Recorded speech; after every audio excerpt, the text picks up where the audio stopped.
1988 թվականին նա բարձրաձայն խոսեց հօգուտ Լեռնային Ղարաբաղի ինքնորոշման։ Նա առաջին ռուս քաղաքական գործիչն էր, որ փորձում էր հասկանալ Հայաստանի դիրքորոշումը։ Մեր երկրի հետ տասնյակ տարիներ կապված էր թե որպես գիտնական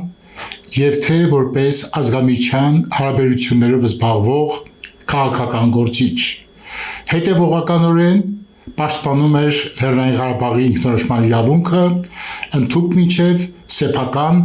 անկախ պետական կազմավորման ստեղծումը։ 1989 թվականի մայիսին ընտրվել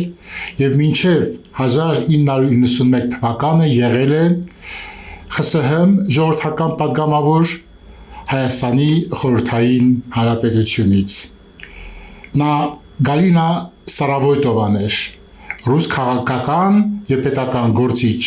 միջազգային հարաբերությունների մասնագետ, իրավապաշտպան, գիտնական, պատմաբան նորագույն շրջանի պատմության մասնագետ։ Բարև ձեզ բարեկամներ, այսօր խոսելու ենք մեր ժողովրդի բազմաթիվ բարեկամներից մեկի, Գալինա Ստարավոյտովայի մասին։ Նա ծնվել է 1946 թվականի մայիսի 17-ին, այսօր իր ծննդյան օրն է։ Մասնագիտացել է էթնո-հոգեբանության բնագավառում։ 80-ական թվականների կեսերից տեղափոխվել է Մոսկվա, որտեղ աշխատել է Խորհրդային Միության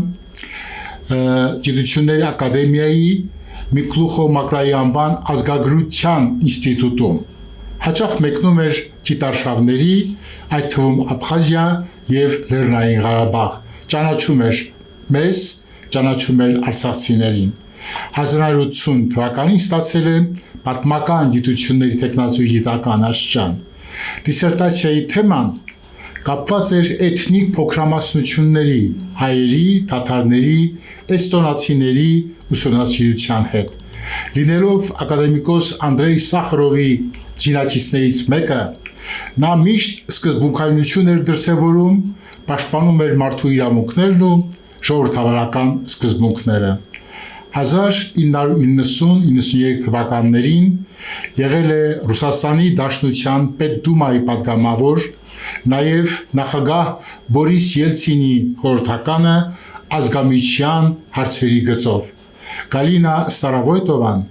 նաև ժողովրդավարական Ռուսաստան Դաշնային կուսակցության համահիմնադիրն էր ու առաջնորդը։ Սակայն այն տարիներին, այն դժվար տարիներին, երբ արդարության խոսքը հետապնդվում էր շատ դաժանորեն, 1998 թվականի նոյեմբերի 20-ին, երբ Ստարավոյտովան վերադառնում էր իր տուն, գնդակահարվեց հենց իր տան շեմքի մոտ։ Հայաստանը չի մոռացել և չի մոռանալու իր բարեկամին։ Երևանի համար 177 հիմնական դպրոցը կրում է Գալինա Ստարավոյտովայի անունը, անվանակոչվել է 2000 թվականին։